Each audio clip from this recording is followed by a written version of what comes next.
to start. Maybe you had too much too fast. Maybe you had too much. Maybe you had too much too fast. Maybe you had too much. Maybe you had to start. Maybe I just don't beg your pardon. I'm shaking, I'm shaking, I'm shaking. Used to be the heart of town. None of this still ain't got no more.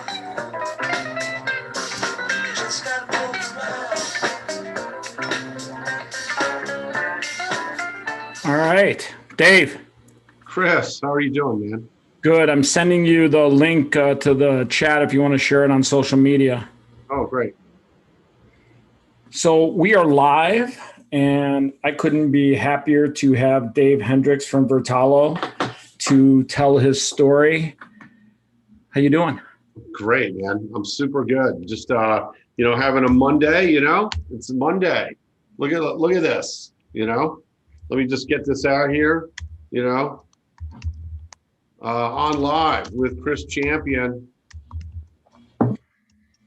So let's talk about you. Tell me a little bit about Dave Hendricks before Vertalo.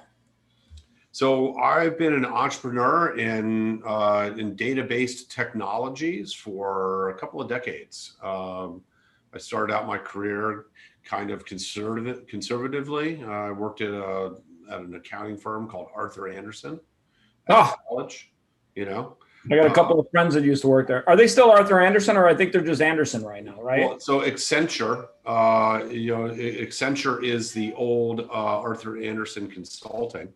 But the audit division that I worked for was put out of business by Congress in 2000 for Enron, right? Enron and WorldCom. It was kind of sad, but I had left the firm by then, and I was working at Oracle Corporation. And while I was at Oracle, I ran the worldwide relationship between Oracle and Arthur Andersen. And I worked on a lot of interesting things during that time. I worked on some securitizations. I worked with a bunch of ex-Andersen people on a real estate securitization business called J.E. Robert in the 90s. In the 2000s, I got involved in email. And so my co-founder, William Bagster, and we worked at a firm called Cheetah Mail. I was the head of sales and marketing. Cheetah Mail. Yeah, he was head of technology. And we built what ended up being the world's largest email marketing platform. And that was totally legit, not like an affiliate marketing platform, but CRM type stuff. In 2009, I co-founded a company in New York called Live Intent. We invented programmatic advertising in email not using JavaScript, but using HTTP calls, HTML ad tags. Wow. And then in 2016, after I had moved to London to expand the company to UK, EU, I met up with my two current co-founders, William, the CTO, and Gautam, our general counsel. And we started kicking around Series X and its subsidiary, Vertalo. And so this company, Vertalo, got started on a barge in Berlin in 2016. And we, in 2017, we released some technology to my previous company, Live Intent. And then September 2017, we wrote an ICO white paper. We thought, oh, maybe we'll go do an ICO. Well, my other co-founder, Gautam Gujral, the securities lawyer, he took a look at this and he said, we can't do an ICO, but we could raise money on a Reg D token. So in October of 2017, we embarked down the path of one of the first security token offerings. It wasn't the first, it was just one of the first. And we issued that token in March of 2018. In the process of doing that, we found a big hole in the marketplace. The hole that we found in the marketplace was that there were a lot of companies that could issue tokens. Okay, and you've heard of them. Securitize, a couple other ones. Yeah, guys like that.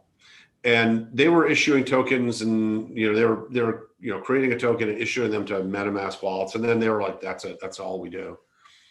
Then there were these companies like T0 and Open Finance, et cetera, that were standing up these kinds of exchanges, or really the real term is an ATS, an alternative trading system, to trade those.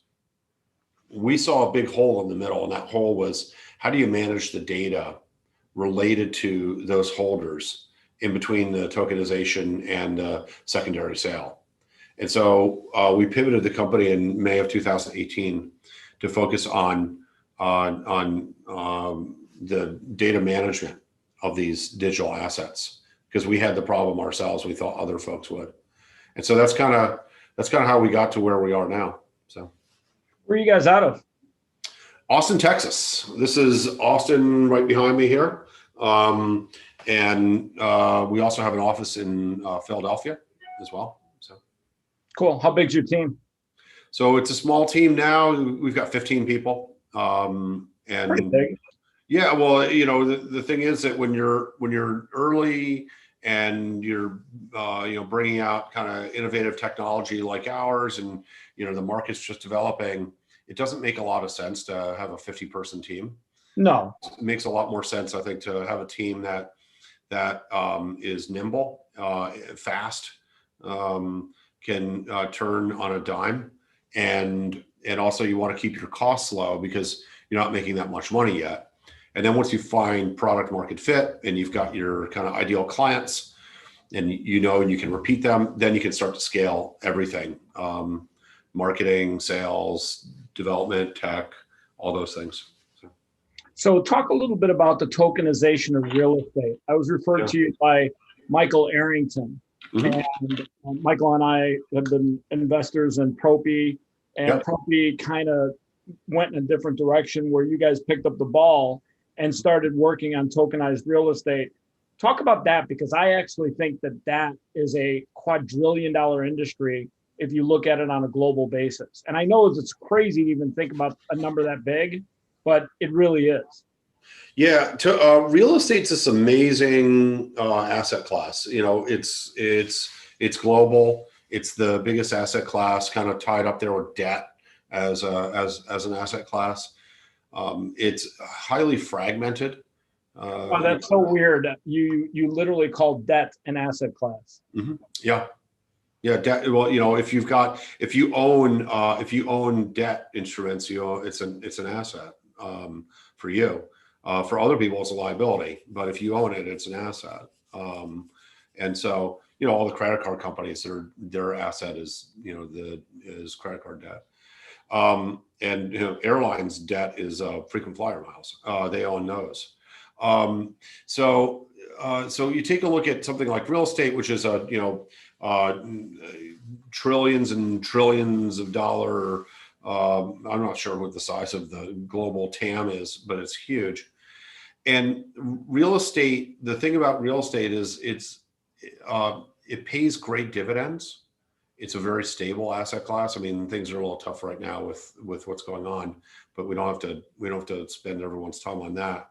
But it's very, very stable asset class. You've got people leasing space and paying rents, et cetera, and it tends to just increase in value over time. If you want to sell your home, at the very minimum, you're looking at 60 to 90 days. I mean, just the way the world works. But if you can tokenize that property, selling those tokens through an exchange platform can happen within hours. Yeah, the idea about tokenizing any asset is what it does is it makes it more portable. And so, I refer to tokens as being more like programmable assets. Okay, rather than referring to them as tokens, I say it's just a programmable asset, and the programmability encodes how portable, transferable, and how tradable it is. And that's kind of one of the cool things about smart contracts, is you can program in trade and transfer restrictions into them. And what that does is that you can allow people to sell, you can prevent them from selling, you can set certain rules on that. And then because you've got these instruments, the so-called tokens or programmable asset instruments, you can list them on marketplaces. And instead of having to go through a multi-week, or longer sales process, purchase or sale process, you can do this, hands-free, contactless, no paper, on marketplaces that are being turned on for this, like T0. It's really what T0's meant to do. So, how are they doing? I haven't heard much from T0 in a long time. They're doing pretty well. I mean, anyone who's in this industry, there's kinds of two sides to this industry. There are the people who are inside and building, who understand the regulatory issues and the technology issues and how long it takes to develop these kinds of assets, and the technology platforms. And there are folks on the outside who are saying, "Hey, look, when's this going to be ready? Why aren't more people trading?"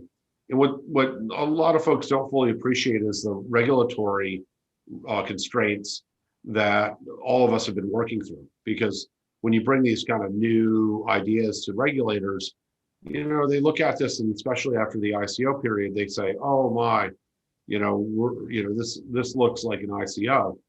But the things, these programmable assets that we're talking about, tokenized real estate, et cetera, these are remarkably different from ICOs. They use some of the same underlying technologies, but they're subject to regulation and restrictions, and they've got to run on these existing kind of rails. And so this isn't moon territory, right? You don't invest in these things so that they moon. You invest in them because you can buy them, you can get dividends paid, and if you want to get out of your position, ostensibly these marketplaces enable you to exit your position. The other thing they do, Chris, is very exciting, is collateralization. Because what you can do with this programmable asset technology, token technology, is you can create an asset, you can create a tradable asset, but you can also create an instrument that you can use for collateral, like on a DeFi network.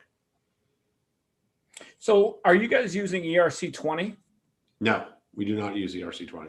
What rail are you riding on? So, well, we create our own proprietary suite of smart contracts called the V token. We created that in early 2018 with Deloitte and our securities lawyers. These are trade and transfer restricted tokens that can be programmed. Are they on their own blockchain? No, we use both the Ethereum blockchain and the Tezos blockchain. So, and we can swap between them. Okay, so you run on the Ethereum blockchain, and then your token is called the V token. So that's how you create tokens for all your assets. Yep. Yeah. You just upload the cap table, the list of owners, et cetera, and the information about the asset onto the Vertalo platform, and then in like about 4 clicks, you can turn that into a token. So now it's very fast. How is every V token different? Because the assets are underlying it are different. So the V token is just a standard. It's the token itself that's produced from this is not called the V token. It's just the V token technology produces a different set of smart contracts for every offering. So it's a protocol like ERC-20. It's more like a smart contract standard. Okay. And so it uses the Ethereum or the Tezos blockchains, and then what it does is it produces a suite of smart contracts which are unique to that asset and to those owners. And then what we do is we distribute those tokens produced in that process to wallets that we create for the investors, so they don't even have to bring their own wallets. Now, can these tokens be traded into anybody that has an Ethereum wallet? No, most of these tokens actually don't trade into MetaMask wallets, because you can transfer them if you have the control of the wallet, but they're usually traded using a custodial methodology. The ATS's exchanges and the regulators do not like MetaMask. I get MetaMask, but if it's built on Ethereum, if I have an Ethereum wallet address, can I receive these tokens? If you've gone through the proper process and there's a proper trade, kind of trade and transfer restriction on the token? Yes. Okay. But they're not bearer assets, so they're not like ERC20s. They can't just be, it's not like XRP or XDZ or BTC where you can just do a wallet to wallet trade. There's a KYC and AML that has to occur, and there's just there's restrictions on this because these are regulated assets. They're not cryptocurrencies. Okay, so that's interesting. So you're basically built on the Ethereum blockchain and along with Tezos. Which one do you like better, Ethereum or Tezos, and why? Definitely Tezos. The Ethereum blockchain is fantastic. It's great for lots of things. It's very expensive. So their gas fees have gone their gas fees have gone insane. Yeah, and and that is out of that's a kind of byproduct of success, which is great. A lot of people are using it for DeFi projects, and so the network gets very busy, and confirmations are hard to come by. They take a long time, and in order to get your stuff confirmed, you're gonna have to pay a lot of gas. I'm actually surprised that Tezos as a community doesn't talk more about the relationship with Vertalo. They actually do. But the thing is that a lot of folks are interested in the Tezos community and the staking and some of the other. I got to say, one of the freakiest things of 2020 is when you do a Zoom call and somebody drinks something and it's the invisible bottle because of the background. Yeah, so this is a green wall back here. Yeah, so no. I have a green screen wall. It's not a virtual background; it's a real green screen. And so when I drink a Topo Chico, all you can see is the yellow part. And so look at this, a parlor track here. So I'm telling you, it's the coolest thing of 2020. No, Vertalo is the coolest thing of 2020, but that is also pretty cool. So that is true. So I love what you guys are doing with real estate. And what are there some real estate projects you want to talk about? Yeah, so we can talk about, I have to be careful about promoting certain things because I can't break broker dealer rules, but we have some really interesting clients. Mount X is a Mexican real estate firm that's tokenizing assets in both Mexico and in Canada. That's MOUNTX.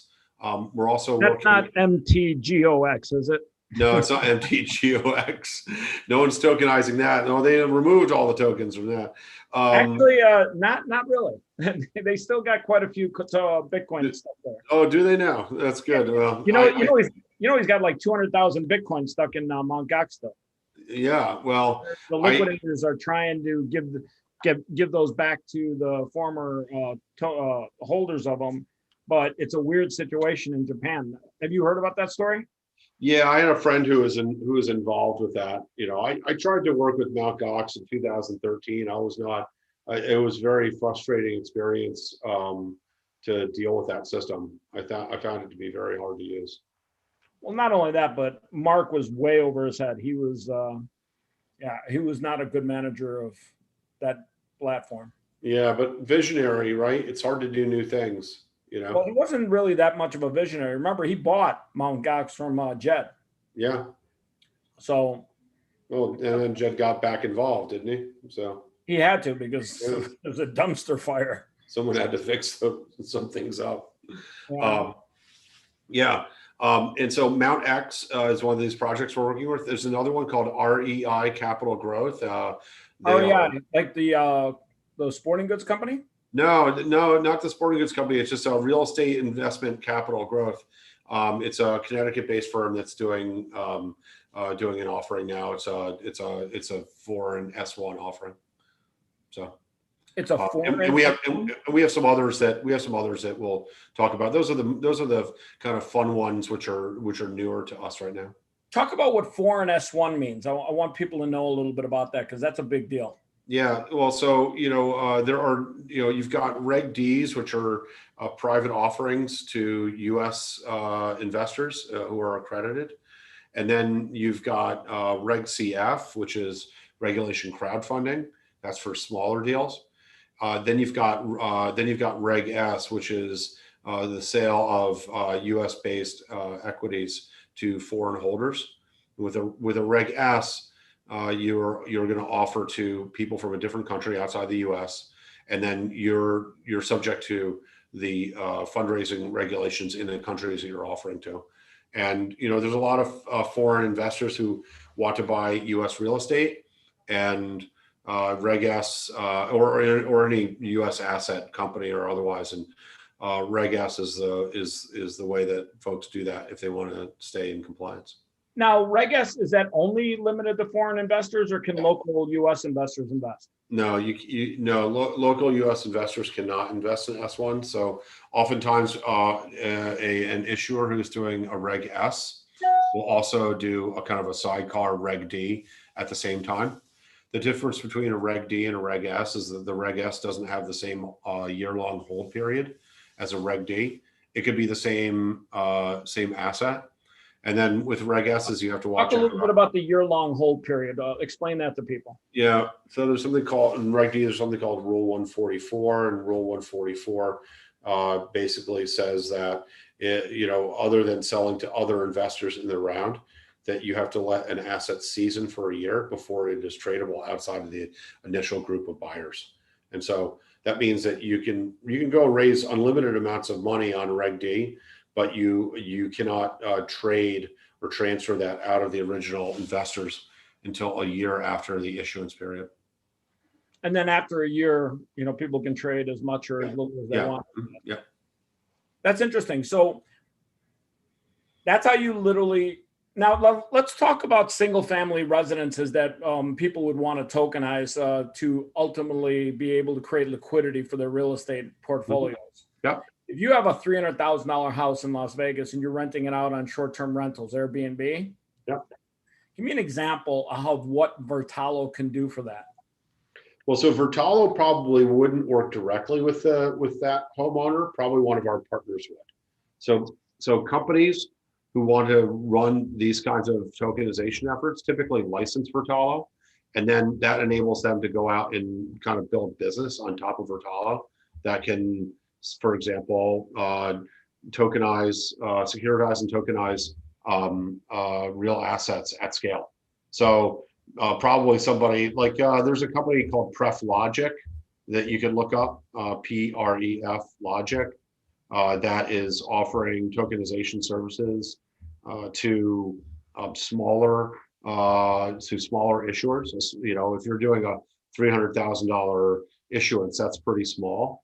And so, in order to do this, you've got to keep your costs low. Vertalo is very, very efficient in terms of using this. Our fees are not ridiculously high. It doesn't cost $50,000 to tokenize an asset on Vertalo, but a lot of the big platforms that won't touch an asset unless they're willing to pay $50,000 to do the work or more. In order to tokenize something like a $300,000 house, you've got to get the cost of tokenization and the ongoing management down.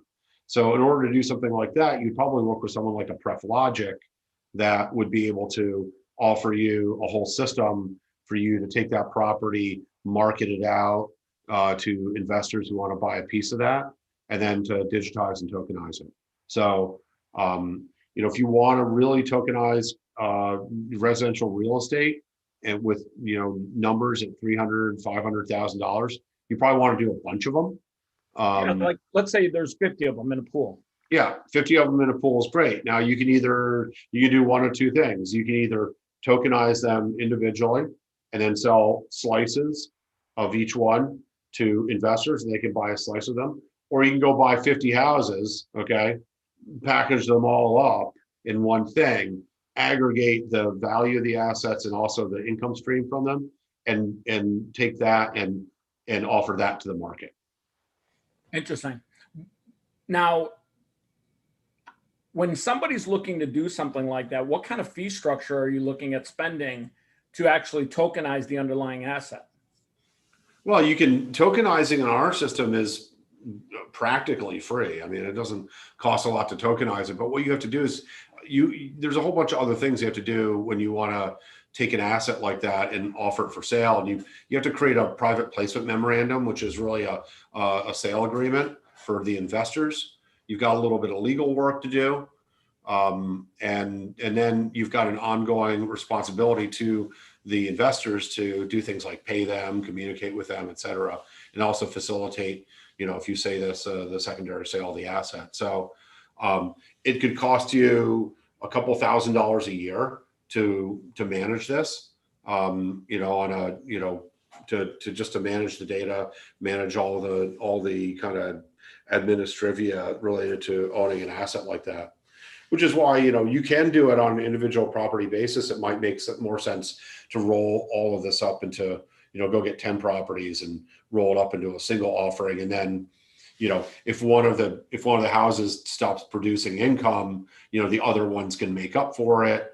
You can buy and sell assets in and out of the pool, and and kind of look at it more as a fund as opposed to a single investment. Because the paperwork for doing like an aggregation of this would be not the same, but it might scale better. It's very expensive to do the houses one by one. Very cool. All right, let's talk a little bit about being an entrepreneur, being somebody that you're one of the founders of Vertalo. Yep. What are the things that you would tell other entrepreneurs that you've learned in your journey? I've been doing this for a while. So the first thing is that it always takes longer than you think to For the long game? Yeah. So you can't really go and become an entrepreneur because you want to get rich quick. Okay. You might be able to go and you could flip or day trade some things, and I would just refer to those folks as traders. Okay, that's not really an entrepreneur, but an entrepreneur. I refer to those people as Dave Portnoy. Yeah. Hey, look, good for him, right? That guy's he's doing great in the market. The guy's driving the market. But he's a trader. If you want to be a successful entrepreneur, you've got to be willing to devote 5, 7, 9, 11 years to an idea. You've got to want to get up and do this every single day, and that is every single day. You've got to be willing to underpay yourself and overpay others. You've got to constantly learn and listen to the market and not be very willing to drop whatever idea you have when you find it doesn't work. And as soon as you realize that it doesn't work, you need to move as quickly as possible, not to try to push the rope. I would say that the more of your own money that you can put into it versus others is better. The best money is probably your time. And it's hard if you want to be an entrepreneur, you just have to be single-minded and focused and think about this over years and years and years. And you've got to kind of take the same energy or more to it every single day. And then you have to be ruthless with yourself, more so than with others, about, basically discarding, firmly held beliefs when they're proven wrong. So. How often are you wrong? Oh, probably about as often as I'm right. I find that I'm wrong about 3 times a day. Yeah, it's okay. It's okay to be wrong. One of the most amazing skills of really smart people is their ability to, one, hold contradictory thoughts in their head, and also to superpowers being able to change your mind. And the thing about being a founder or CEO, et cetera, you have to be very, very willing to act on those things. And it's a very lonely thing to be an entrepreneur or a CEO, and you have to get used to that because no one really wants to listen to you complain about anything, because everyone thinks, "Wow, you're so lucky you're a CEO." Well, you don't get to complain too much. So what are some of the things that you've learned about managing people? Because that's something that takes a little bit of trial and error. I think that learning how to manage people is one of the hardest and most valuable parts of the journey of being an entrepreneur and a founder and a CEO. The most important thing to learn about other people is that if given the opportunity, most people are going to work their butt off and they're going to do a great job. And the best gift that you can give them is the room to run, and as long as as you've provided the right direction. A lot of folks love the opportunity to run with something, and you need to reward and recognize them for doing that. And one of the best ways to do that is to let them go win, and don't be a superhero and try to swoop in and micromanage people. The other thing, if it's not working out with someone you're working with, you need to do both of yourselves a favor and move as quickly as possible to change the relationship. Okay. You want to bring them into the call? No, I want to turn off my notifications. Those are pesky notifications.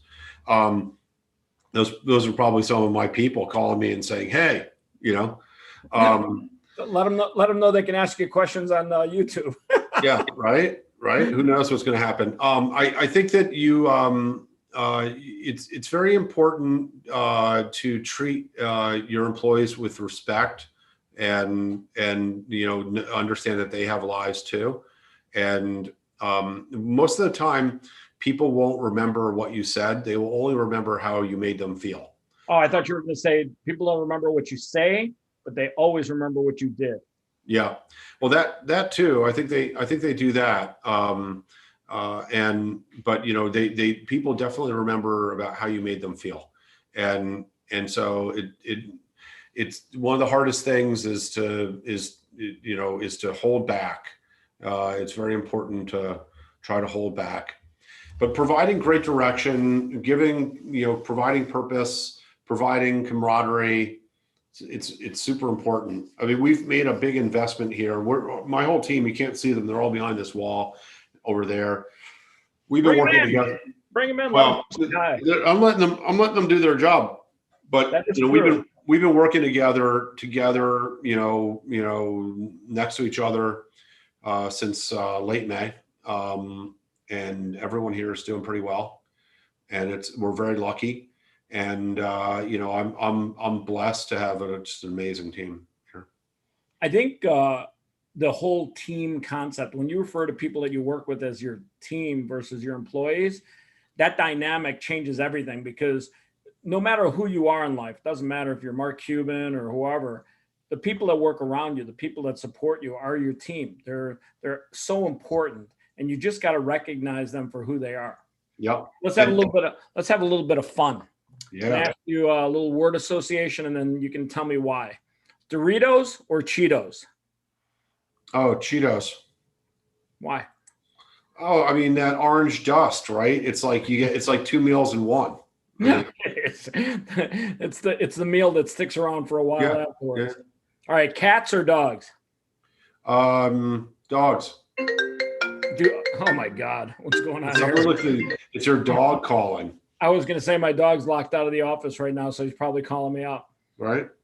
All right, so I got dogs. So why dogs over cats?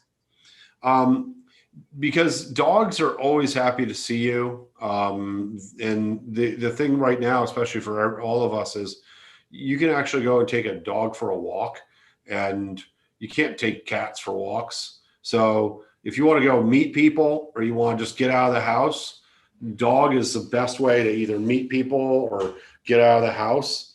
You can't, cats do the exact opposite. Yeah, cats are even when you come home, cats are like antisocial. They'll be like, I'll get to you when in a little bit. Look, if that cat was any bigger, it would kill you. Okay. The only reason. Oh my God. Speaking of cats that would kill you, I put out a tweet today. Did you see the tweet about the guy that was hiking in Utah and he came up across a bobcat? No, what happened? Oh my God. Well, here, first of all, I got it. This is one of the few times I think I'm actually going to have to show you something. This was epic in nature, like epic in nature. You can see my screen, right? Uh-huh. Let's see. You got to listen to the vocal, the audio on this. It's hysterical.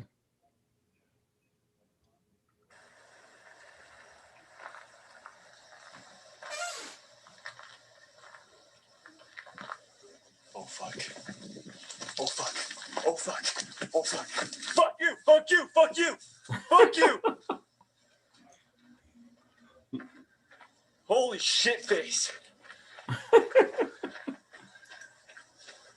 That looked like a squirrel. That was a cat. Oh, watch, it gets better. Oh shit. Oh shit. Oh shit. That's a mountain lion. Fuck. Looks like a bobcat, but yeah, it could be a No, mountain. that is a mountain lion. Yeah. That's a big ass kitty. Away. Get the fuck away. Holy shit. Holy fucking shit. Go. Go. Go. No. No. Go away. Go away. Please go away. Please go away. Shit. Probably just wants food. Yeah, exactly. It's like, oh, look at that human. Where's my food? Exactly. Big and scary. He's like, oh, look, it looks like lunch just came to me. Oh shit. This gets better though, watch. Shit. Go away. Go away. He's like, go away. You're good. You're good, little kitty cat. Little kitty cat. Oh. Holy. What's up, dude? Oh. Holy shit. Nice and slow. Come on. Ah!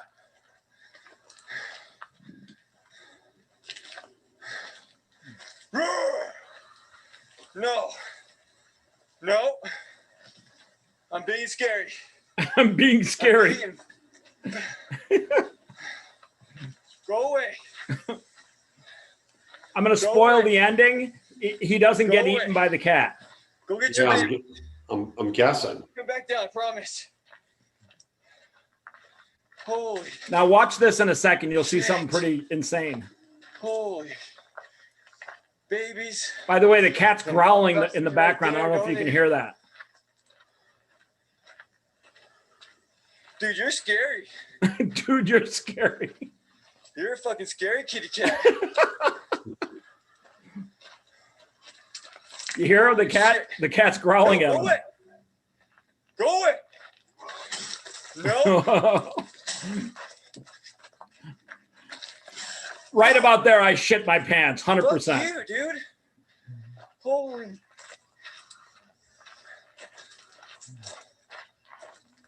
I don't know. I probably would have picked up one of those rocks about now, but you know. Fuck. It's hard to say what you would have done, but I will say one thing. It does make you want to hike with your Glock every now and then. Okay. This is when I. You hear that growl? No. Yeah. I That thing is freaky. Kitty cat. I'll be honest with you. I think you're right. That is a mountain lion. Yeah, that's a mountain. I don't think that's a bobcat. No, bobcats don't have tails like that. Nine today. Ah. Funny thing is, I don't know if I Don't actually do it. videotaped this whole thing while this is happening. Ah. Yeah, it's for his funeral. Exactly. Why did Barry die? Barry died because he got eaten by a cat. No. It's probably his pet. You know, he's like, hey, let's go do a Go video. away. Go away. This cat just wanted some airtime on Instagram. Go away. No, you shit. When that mountain lion does that shit, you gotta really understand that he's got to be scared Come on. shitless. That's crazy, Come Chris. on. I know, it's so crazy. That's why when we were talking about Oh, this, stupid. I thought to Such myself, ass. "Wow, I hope you saw this video. This This is thing is scary. insane." My heart is racing. Now watch the end here. It's crazy. He's very lucky because this cat the whole time It's not fun. was thinking, okay, I'm going to eat this Go guy. get your babies. Go away. He kept saying, go get your babies. Damn. This is the ultimate reaction video here. So you ever watch those things where people do like reaction to this, to this song or something like this? This is like a nature reaction video. I will say one thing. I'm not hiking without a Glock anymore. A buddy of mine lives in Utah, a couple miles away from where this video was shot. And the funny thing is, he's like, oh, wow, this is crazy. And I told him, I said, buddy, this is a real life example why you should always hike with a gun. I'm ready to go down. He's like, I'm ready to go down. Funny thing is, you're right. This is definitely a mountain lion. The whole time, I don't know if you can hear it, but the links in my Twitter feed.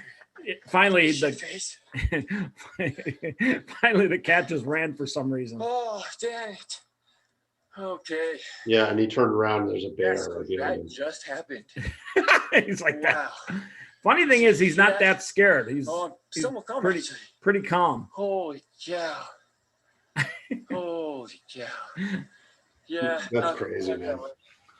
I had to show it to you because I thought to myself, 100% if you saw this, okay.